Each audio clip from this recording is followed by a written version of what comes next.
Hi friends, அனைவருக்கும் வணக்கம். ரிஷபராசிக்காரர்களுக்கு 2025ஆம் ஆண்டு எப்படி இருக்கும்?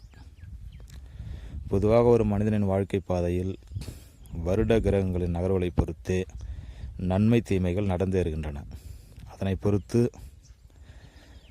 சனி பகவான் ரிஷபராசிக்கு 10ஆம் இடத்திலிருந்து 11ஆம் இடத்திற்கு லாபஸ்தானத்திற்கு சென்று கொண்டிருக்கிறார்.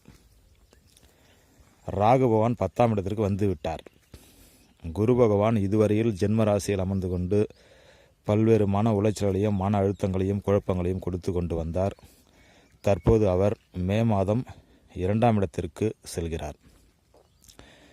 கேது 4ஆம் இடத்தில் அமர்கிறார். இதனை வைத்து பார்க்கும் பொழுது 10ஆம் இடத்தில் இருக்கின்ற ராகு பகவான் தொழிலை விருத்தியாக்குவார். பிரம்மாண்டம், ராகு என்றாலே பிரம்மாண்டம். மிகச்சிறந்த தொழில் அமையும். அதிகப்படியான லாபம் கிடைக்கும். எந்த தொழிலை செய்தாலும் அதில் பெருத்த லாபம் கிடைக்கும். நண்பர்கள் உதவுவர், லோன் கிடைக்கும். அனைத்து விதத்திலும் தொழில் மேலோங்கும்.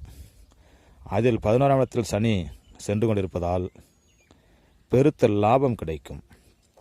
ஏனென்றால் ரிஷபராசிக்கு அள்ளி கொடுப்பவர் தான் சனி பகவான். அடுத்ததாக 2ஆம் இடத்தில் குரு பகவான், தனகாரகன் குரு பகவான் வரும்பொழுது அதிகப்படியான லாபங்களையும் அள்ளி கொடுப்பார். குறிப்பாக ஒரு 10% கேது 4ஆம் இடத்தில் அமர்வதால் சிறு சிறு குழப்பங்கள், அலைச்சல்கள் இருக்கும். தூக்கம் இருக்காது. தாயாருக்கு சில உடல்நிலை குறைவுகள் ஏற்படும். அது மட்டும்தான் தவிர மற்ற விகிதத்தில் ரிஷபராசிக்காரர்களுக்கு 2025ஆம் ஆண்டு அருமையான பொற்காலமாக அமையும் என்பதே உண்மை. நன்றி, வணக்கம்.